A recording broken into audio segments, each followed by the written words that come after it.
तो आज से हम लोग स्टार्ट करते हैं बायोलॉजी के 11th के सिलेबस को। देखिए यहाँ सबसे पहले हम लोग सिलेबस का बात करते हैं कि हम लोग को इस 11th के क्लास में कौन कौन से यूनिट और कौन कौन से चैप्टर के बारे में स्टडी करना है। देखिए यहाँ बायोलॉजी के टोटल 22 चैप्टर को हम लोग स्टडी करेंगे। क्लास 11th में टोटल 22 चैप्टर का स्टडी हम लोग को करना है। इस 22 चैप्टर को 5 यूनिट में क्लासीफाइड किया गया है। इस 22 चैप्टर को 5 यूनिट में क्लासीफाइड किया गया है। इस 5 यूनिट में यूनिट फर्स्ट के अंतर्गत हम लोग देखेंगे 4 चैप्टर के बारे में। यूनिट फर्स्ट के अंतर्गत चैप्टर 1 आता है, 2 आता है, 3 आता है एंड 4 आता है। इसके बाद हम लोग स्टार्ट करेंगे यूनिट नंबर 2 को। यूनिट नंबर 2 के अंतर्गत चैप्टर 5, 6, 7 आता है। इसके बाद हम लोग स्टार्ट करेंगे यूनिट नंबर 3 को, और यूनिट नंबर 3 के अंतर्गत हम लोग देखेंगे चैप्टर नंबर 8, 9, 10 को। इसके बाद यूनिट 4 को हम लोग स्टार्ट करेंगे, और यूनिट 4 के अंतर्गत देखेंगे चैप्टर नंबर 11, 12, 13, 14, 15 को। इसके बाद हम लोग स्टार्ट करेंगे यूनिट 5 को, और यूनिट 5 के अंतर्गत हम लोग देखेंगे चैप्टर नंबर 16, 17, 18, 19, 20, 21 और 22। अकॉर्डिंग टू ओल्ड एनसीईआरटी देखा जाए तो टोटल यही 5 यूनिट एंड 22 चैप्टर के बारे में हम लोग को पूरे बायोलॉजी में स्टडी करना है। अब बारी बारी से सबको हम लोग स्टार्ट करेंगे, जिसमें हम लोग अपने ऑफलाइन क्लास में चैप्टर 8 से स्टार्ट किए थे। चैप्टर 8, 9 और 10 को, इससे आगे जितना भी है इस सब को हम लोग क्लियर करेंगे। कहाँ पर? तो ऑफलाइन क्लास में हम लोग इसको कहाँ क्लियर करेंगे? ऑफलाइन क्लास में। जबकि ये चैप्टर 1 से लेकर के और चैप्टर 7 तक का जो होल चैप्टर है, इस सब को हम लोग ऑनलाइन क्लास में कवर करेंगे। ऑनलाइन क्लास में कवर करेंगे, और ये ऑनलाइन क्लास अभी फ़िलहाल आपको यूट्यूब पर फ्री ऑफ कॉस्ट दिया जाएगा। इसके बाद हम लोग जुड़ जाएंगे अपने अपने ऐप से। बारी बारी से सबको हम लोग देखेंगे। अभी हम लोग स्टार्ट करते हैं किसको? यूनिट 1 को। हम लोग अभी स्टार्ट करेंगे यूनिट 1 को। बायोलॉजी का जो यूनिट 1 है उसका नाम है diversity in the living world. Diversity in the living world. Diversity in the living world, ये हम लोग के बायोलॉजी के पार्ट 1 का फर्स्ट यूनिट है, जिसका नाम है diversity in the living world. जीव जगत में विविधता। जीव जगत में विविधता। देखिए हम लोग का ये पढ़ने का जो मेथड होगा वो दोनों मेथड होगा, हिंदी एंड इंग्लिश, बाइलिंगुअल चलेगा। लेकिन इंग्लिश वाले लिखेंगे इंग्लिश मीडियम को और हिंदी वाले लिखेंगे हिंदी मीडियम को। हालांकि बायोलॉजी में ना तो हिंदी मीडियम होता और ना ही इंग्लिश मीडियम होता है। आपको हमारे समझाए गए बात पर फोकस करना है, न कि लैंग्वेज पर फोकस करना है। देखिए इस diversity in the living world के अंतर्गत हम लोग 4 चैप्टर को देखेंगे। एक देखेंगे चैप्टर नंबर 1 को। चैप्टर 1 को, चैप्टर 1 का नाम है the living world. The living world. The living world को हिंदी में हम लोग कहते हैं सजीव जगत या जीव जगत। सजीव कहिए या क्या बोलेंगे? जीव। और वर्ल्ड का हिंदी होता है जगत, सजीव जगत। इसके बाद हम लोग देखेंगे चैप्टर नंबर 2 को, और चैप्टर 2 का नाम है बायोलॉजिकल क्लासिफिकेशन। बायोलॉजिकल क्लासिफिकेशन, जैविक वर्गीकरण। इसके बाद हम लोग देखेंगे चैप्टर नंबर 3 के, इसको हम लोग हिंदी में क्या बोलेंगे? जैव वर्गीकरण। जैव वर्गीकरण। इसके बाद हम लोग स्टार्ट करेंगे चैप्टर 3 को, जिसका नाम है प्लांट किंगडम। इस प्लांट किंगडम को हम लोग हिंदी में कहते हैं पादप जगत। पादप जगत। इसके बाद हम लोग स्टार्ट करेंगे चैप्टर नंबर 4 को, एंड चैप्टर 4 का नाम है एनिमल किंगडम। एनिमल किंगडम, जिसको हम लोग जंतु जगत के नाम से जानते हैं। जंतु जगत के नाम से जानते हैं। ये बायोलॉजी का वह यूनिट है जो आपके बायोलॉजी के लैंग्वेज को फुल्ली रूप से क्लियर करेगा। नहीं, ये 4 चैप्टर हम लोग को बायोलॉजी के लैंग्वेज को समझाता है। अब बारी बारी से सब चैप्टर को हम लोग स्टडी करेंगे। सबसे पहले चालू करते हैं चैप्टर नंबर 1 को, जिसका नाम है द लिविंग वर्ल्ड। उससे पहले एक बार फिर से देखते हैं। हम लोग को 11वीं के सिलेबस में टोटल 22 चैप्टर पढ़ना है। इस 22 चैप्टर को 5 यूनिट में क्लासीफाइड किया गया है। यूनिट 1 के अंतर्गत आता है चैप्टर 1 to 4 और यूनिट 2 के अंतर्गत आता है चैप्टर 5 to 7, 5, 6, 7। चैप्टर 3 यूनिट 3 के अंतर्गत आता है चैप्टर 8, 9, 10 और यूनिट 4 के अंतर्गत आता है चैप्टर 11, 12, 13, 14, 15 एंड यूनिट 5 के अंतर्गत आता है चैप्टर 16, 17, 18, 19, 20, 21, 22, जिसमें हम लोग इस 8, 9, 10 को ऑफलाइन क्लास में स्टार्ट किए हुए हैं और इससे आगे रेगुलेट होते रहेगा ऑफलाइन मोड में, जबकि चैप्टर 1 to 7 हम लोग क्लियर करेंगे ऑनलाइन मोड में। ऐसा दिमाग में नहीं फिट करना है कि ऑनलाइन मोड में हमको ऑफलाइन की अपेक्षा कम समझ में आएगा। ऐसा कोई डिफरेंसेस नहीं है। जैसे आपको ऑफलाइन मोड में समझ में आता है उसी प्रकार से ऑनलाइन मोड में भी समझ में चीज़ें आएगी। शुरुआती फल में थोड़ा और लगता है, धीरे धीरे सब क्लियर होने लगेगा। देखिए यहाँ हम लोग सबसे पहले चालू करते हैं द लिविंग वर्ल्ड को, जिसको हिंदी में क्या बोलते हैं, जीव जगत। कि ये जीव जगत है क्या, आपको शुरू में ही बता दिया गया था कि देखिए इस पृथ्वी पर जितना भी चीज़ है वो सब का सब लिविंग नहीं है। कुछ लिविंग है, कुछ नॉन लिविंग है। नहीं, जैसे प्लांट, एनिमल, होम, आप, कुत्ता, भैंस, बिल्ली, बकरी, मच्छर, मक्खी, ये सब क्या है, लिविंग है। पानी, हवा, मिट्टी, ये सब का सब क्या है, नॉन लिविंग है। आप 100% इस पृथ्वी पर लिविंग को नहीं देख सकते हैं। लिविंग प्लस नॉन लिविंग दोनों मिलके तब जाके इस वर्ल्ड का अर्थ का निर्माण हुआ है। अब बारी बारी से सबको हम लोग देखेंगे। सबसे पहले देखते हैं कि व्हाट इज लाइफ, जीवन है क्या। इस द लिविंग वर्ल्ड में हम लोग सबसे पहले देखेंगे व्हाट इज लाइफ, जीवन क्या है। अभी आपको कुछ लिखना नहीं है, अभी सिर्फ चीज़ों को समझना है। जहाँ से लिखने वाले बात होंगे हम खुद बोलेंगे कि यहाँ से आप लिखते चलिएगा। देखिए यहाँ सबसे पहला सवाल उठता है कि व्हाट इज लाइफ, जीवन क्या है। देखिए यहाँ हम लोग सबसे पहले देखेंगे कि व्हाट इज लाइफ, जीवन क्या है। जीवन क्या है, देखिए यहाँ अगर पूछेगा हमसे कि व्हाट इज लाइफ, जीवन क्या है, तो हम लोग बोलेंगे लाइफ। लाइफ के मतलब जीवन। जीवन एक क्या है, यूनिक है, कॉम्प्लेक्स है, organisation of molecule, expression through chemical reaction, जिसको एक्सप्रेस किया जाता है किसके द्वारा, केमिकल रिएक्शन के द्वारा, जो लीड करेगा ग्रोथ को, डेवलपमेंट को और रिस्पॉन्सिवनेस को, एडेप्टेशन एंड रिप्रोडक्शन को। सवाल है कि सर जी ये आप क्या बोले, हमको कुछ समझ में नहीं आ रहा है। देखिए इधर हम क्या बोलना चाह रहे हैं।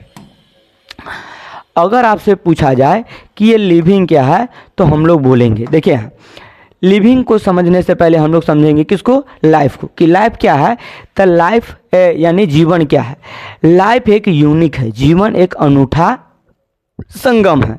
कॉम्प्लेक्स ऑर्गेनाइजेशन ऑफ मॉलिक्यूल, जैव अणुओं का जटिल संगठन है। एक्सप्रेशन थ्रू केमिकल रिएक्शन, जिसको हम लोग किसके द्वारा दिखाते हैं, रासायनिक अभिक्रिया के द्वारा दिखाते हैं। विच लीड टू ग्रोथ, जो वृद्धि करता है, डेवलपमेंट विकास करता है, एडेप्टेशन अनुकूलन करेगा, तथा रिप्रोडक्शन प्रजनन देखने को मिलता है हम लोग को। किसके अंतर्गत, लाइफ के अंतर्गत। सर जी ये बायोलॉजी है, बायोलॉजी में केमिकल रिएक्शन कैसे होगा। देखिए यहाँ केमिकल रिएक्शन इस पृथ्वी पर जितना जीव है उस सब के अंदर होता है। जैसे देखिए यहाँ लिखे दिए हैं कि दुनिया में जितना भी लिविंग है सब एटम से बना है। एंड एटम का स्टडी हम लोग कहाँ करते हैं, केमिस्ट्री में करते हैं। इस पृथ्वी पर जितना भी चीज़ है सब का सब एटम यानी केमिस्ट्री से बना है। जैसे एनिमल, जंतु को ले लीजिए, जंतु के बॉडी में क्या है, मसल है, मसल बोले तो मांस है। अब ये मांस बना है किससे, प्रोटीन से। प्रोटीन किससे बना है, तो एमिनो एसिड से। आपको बताया गया था कि जब बहुत सारा एमिनो एसिड पेप्टाइड बॉन्ड के द्वारा जुड़ता है तब जाके निर्माण होता है किसका, प्रोटीन के। एंड एमिनो एसिड किससे बना है, तो एटम और मॉलिक्यूल से बना है। एटम मॉलिक्यूल का स्टडी हम लोग कहाँ करते हैं, तो केमिस्ट्री के अंतर्गत करते हैं। इसीलिए समझिए कि हम लोग क्या है, हम लोग के बॉडी में जितना फेनोमिनन हो रहा है, जितना केमिकल रिएक्शन हो रहा है वो सब एटम मॉलिक्यूल यानी केमिस्ट्री के कारण हो रहा है। प्लांट को देख लीजिए, प्लांट क्या है, पादप है, कि इसके पास भी क्या होता है, सेल वाल होता है। बताए थे आपको cell the unit of life chapter number 8 में, कि प्लांट सेल के पास एक एक्स्ट्रा लेयर होता है जिसको हम लोग सेल वाल यानी कोशिका भित्ति बोलते हैं। और ये कोशिका भित्ति सेल वाल बना होता है किसका, सेलुलोज का। एंड सेलुलोज बना होता है ग्लूकोज का। ग्लूकोज का फॉर्मूला था C6H12O6, यानी इसमें कार्बन, हाइड्रोजन, ऑक्सीजन क्या है, एटम है, और ये फुल्ली मॉलिक्यूल हो गया। यानी प्लांट भी बना हुआ है किससे, एटम और मॉलिक्यूल से। इस पृथ्वी पर जितना भी लिविंग है सब बना हुआ एटम से। एटम जब बहुत सारा एटम जुड़ेगा तब बनेगा कथी, मॉलिक्यूल। और मॉलिक्यूल में होता है केमिकल रिएक्शन, जिसके कारण ग्रोथ होगा, रिप्रोडक्शन होगा, डेवलपमेंट होगा, एडेप्टेशन होगा। ग्रोथ के हिंदी में वृद्धि बोलते हैं, रिप्रोडक्शन के हिंदी में जनन बोलते हैं, डेवलपमेंट का हिंदी विकास होता है, एडेप्टेशन का हिंदी अनुकूलन होता है, और ये सब मिला के बनता है क्या, लाइफ। लाइफ बोले तो जीवन। और सर जी ये रिएक्शन कहाँ हो रहा है, तो लिविंग के बॉडी में हो रहा है। ये मॉलिक्यूल कहाँ है, लिविंग के बॉडी में है। और जो लिविंग के बॉडी में मॉलिक्यूल होगा उसको बोलेंगे हम लोग बायोमॉलिक्यूल। एंड लिविंग के बॉडी में जो केमिकल रिएक्शन होगा उसको बोलेंगे बायोकेमिकल रिएक्शन, यानी जैव रासायनिक अभिक्रिया। बायोकेमिकल रिएक्शन का हिंदी क्या होता है, जैव रासायनिक अभिक्रिया। जैव रासायनिक अभिक्रिया। अब सवाल है कि ये जैव रासायनिक अभिक्रिया सेल के किस पार्ट में होता है, तो बोलेंगे कि देखिए सेल के अंदर में साइटोप्लाज्म होता है, जिसको हिंदी में क्या बोलते हैं, कोशिका द्रव। कोशिका के अंदर में एक द्रव पाया जाता है जिसको हम लोग बोलते हैं कोशिका द्रव। और कोशिका द्रव को माना गया है physical basis of life. Physical basis of life कहने का मतलब जीवन का भौतिक आधार, जीवन का भौतिक आधार। और आगे हम लोग देखें कि ये न्यूक्लियस है, इसके अंदर में क्या है, न्यूक्लियस, जिसको हिंदी में हम लोग कहते हैं केंद्रक। न्यूक्लियस को हिंदी में क्या बोलते हैं, केंद्रक। इस केंद्रक को माना गया है फिजिकल बेसिस ऑफ इनहेरिटेंस, वंशागति का भौतिक आधार, जो कि हम लोग 12th में डिटेल से देखेंगे। तो अब आपको क्या करना होगा, यहाँ से पहले आपको फ्रेश पेज पर हेडिंग लगाना होगा, क्या, तो द लिविंग वर्ल्ड। इसके बाद हम लोग देखेंगे किसको, तो व्हाट इज लाइफ को। द लिविंग वर्ल्ड के बाद आप लिखिएगा किसको, व्हाट इज लाइफ के, और बताएंगे कि लाइफ एक यूनिक है, कॉम्प्लेक्स ऑर्गेनाइजेशन ऑफ मॉलिक्यूल है, जो एक्सप्रेशन होता है केमिकल रिएक्शन के द्वारा, और ये लीड करता है किसको, ग्रोथ को, डेवलपमेंट को, एडेप्टेशन एंड रिप्रोडक्शन को। जीवन एक अनूठा तथा जैव अणुओं का जटिल संगठन है, जिसमें वृद्धि, विकास, अनुकूलन तथा प्रजनन देखने को मिलता है। तो अब आप क्या कीजिएगा, वीडियो को पॉज करके और इसको पूरा लिखिएगा, फिर हम लोग आगे बढ़ेंगे।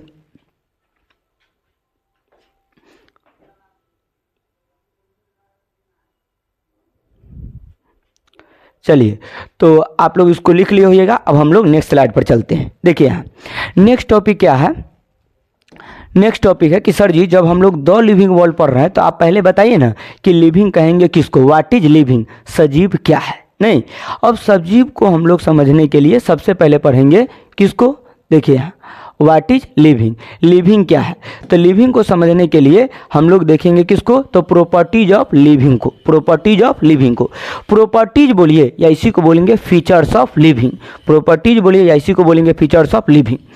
प्रॉपर्टीज ऑफ लिविंग ऑर्गेनिज्म, इस दुनिया में जितना भी लिविंग ऑर्गेनिज्म है उसके पास कुल 5 प्रॉपर्टीज होगा। 5 प्रॉपर्टीज में कौन है, growth, reproduction, metabolism, cellular organisation और कॉन्शियसनेस। इस दुनिया में जितना भी सजीव है उसके पास ये मूल रूप से 5 गो फीचर पाया जाएगा, ग्रोथ, रिप्रोडक्शन, मेटाबॉलिज्म, कॉन्शियसनेस और सेलुलर ऑर्गेनाइजेशन। जिस किसी वस्तु में हमको ये 5 फीचर मिल जाएगा, 5 प्रॉपर्टीज मिल जाएगा, कह देंगे कि वो क्या है, लिविंग है। अब सवाल उठता है कि सर जी ये ग्रोथ क्या है, रिप्रोडक्शन क्या है, मेटाबॉलिज्म क्या है, सेलुलर ऑर्गेनाइजेशन क्या है और कॉन्शियसनेस क्या है। अब आपको इसको लिखना नहीं है, लिखना है यहाँ से। कोई पूछेगा हमसे कि व्हाट इज लिविंग, सजीव क्या है, तो बोलेंगे प्रॉपर्टीज ऑफ लिविंग या फीचर्स ऑफ लिविंग, सजीव के गुण या सजीव के अभिलक्षण। देयर आर 5 प्रॉपर्टीज या फीचर ऑफ लिविंग। सजीव के पास क्या गो फीचर होगा, 5 गो। 5 गो लक्षण या गुण पाया जाएगा। उसमें पहला है ग्रोथ, जिसको हिंदी में हम लोग बोलते हैं वृद्धि। दूसरा है रिप्रोडक्शन, जिसको हिंदी में बोलते हैं जनन। और तीसरा है मेटाबॉलिज्म, जिसको हिंदी में बोलते हैं उपापचयन। और चौथा सेलुलर ऑर्गेनाइजेशन, जिसको हिंदी में कोशिकीय संगठन। और पांचवा है कॉन्शियसनेस, जिसको हम लोग उपापचयन के नाम से जानते हैं। अब बारी बारी से इस 5 प्रॉपर्टीज या फीचर को हम लोग स्टडी करेंगे। इसमें ज्ञान का बात यह है कि ग्रोथ और रिप्रोडक्शन डिफाइनिंग फीचर नहीं है, किसका, लिविंग का। याद रखिएगा कि ग्रोथ और रिप्रोडक्शन जो है वो लिविंग का डिफाइनिंग फीचर नहीं है, सजीव के परिभाषित करने वाला गुण नहीं है। सर जी ये कौन सा बात हो गया, हाँ याद रखिएगा कि अगर हमको फीचर्स ऑफ लिविंग कहेगा तो बोलेंगे कि देखिए लिविंग के पास 5 गो फीचर है, growth, reproduction, metabolism, consciousness, cellular organization. इन सबों में कुछ डिफाइनिंग फीचर और कुछ डिफाइनिंग फीचर नहीं है। अगर हमसे डिफाइनिंग फीचर नहीं का बात करेगा तो बोलेंगे ग्रोथ और रिप्रोडक्शन, और डिफाइनिंग फीचर का बात करेगा तो कहेंगे मेटाबॉलिज्म, सेलुलर ऑर्गेनाइजेशन और consciousness. Metabolism, cellular organisation, consciousness ये तीनों डिफाइनिंग फीचर है, डिफाइनिंग फीचर ऑफ लिविंग, जबकि ग्रोथ और रिप्रोडक्शन डिफाइनिंग फीचर नहीं है। कितना बार एग्जाम में पूछा हुआ भी है कथी कि which of the following is not defining features of living, कि निम्नलिखित में से कौन है जो डिफाइनिंग फीचर नहीं है किसका, लिविंग का। ऑप्शन ए में है रिप्रोडक्शन, ऑप्शन ए में है रिप्रोडक्शन, ऑप्शन बी में है मेटाबॉलिज्म, मेटाबॉलिज्म, ऑप्शन सी में है कॉन्शियसनेस, स्वचेतन, ऑप्शन डी में है सेलुलर ऑर्गेनाइजेशन। तो अगर आपसे पूछा जाए कि ऑर्गेनाइजेशन, अगर आपसे पूछा जाएगा कि बताइए लिविंग के फीचर कै गो है तो बोलेंगे कि लिविंग के पास 5 गो फीचर है। कौन कौन फीचर है तो growth, reproduction, metabolism, consciousness, cellular organization. उसमें पूछेगा कि कौन डिफाइनिंग फीचर है तो बोलेंगे सेलुलर ऑर्गेनाइजेशन, कॉन्शियसनेस और मेटाबॉलिज्म, ये तीनों डिफाइनिंग फीचर है। पूछेगा कौन डिफाइनिंग फीचर नहीं है तो बोलेंगे ग्रोथ और रिप्रोडक्शन, ग्रोथ और रिप्रोडक्शन डिफाइनिंग फीचर नहीं है। तो इन दोनों में देखिए चारों में करा निम्नलिखित में से कौन डिफाइनिंग फीचर नहीं है लिविंग का तो बोलेंगे रिप्रोडक्शन डिफाइनिंग फीचर नहीं है, बाकी ये तीनों डिफाइनिंग फीचर है। तो इस तरीका से हम लोगों ने आज क्या देखा कि बायोलॉजी में हम लोग को कितने यूनिट है, कितने चैप्टर है, जिसमें हम लोग यूनिट नंबर 1 चालू किए जिसका नाम था diversity in the living world. Diversity in the living world के अंतर्गत हम लोग पढ़ेंगे 4 गो चैप्टर को। 4 चैप्टर में पहला चैप्टर का नाम है द लिविंग वर्ल्ड, दूसरा चैप्टर है बायोलॉजिकल क्लासिफिकेशन, तीसरा चैप्टर है मेटाबॉलिज्म और चौथा है पहला चैप्टर द लिविंग वर्ल्ड, दूसरा चैप्टर है बायोलॉजिकल क्लासिफिकेशन, तीसरा है प्लांट किंगडम और चौथा है एनिमल किंगडम। इसमें हम लोग पहला चैप्टर पढ़ना चालू किए किसको तो द लिविंग वर्ल्ड के। द लिविंग वर्ल्ड में पहला सवाल देखिए व्हाट इज लाइफ, लाइफ क्या है, और दूसरा देखिए व्हाट इज लिविंग। लिविंग से मिला कि 5 गो लिविंग के प्रॉपर्टीज होते हैं, 5 प्रॉपर्टीज को हम लोग बारी बारी से देख लिया। अब अगले दिन पहला प्रॉपर्टीज को हम लोग देखेंगे जिसका नाम क्या है growth, growth, reproduction, metabolism, cellular organisation, consciousness, बारी बारी से सबको देखेंगे। आज के लिए भर इतना है।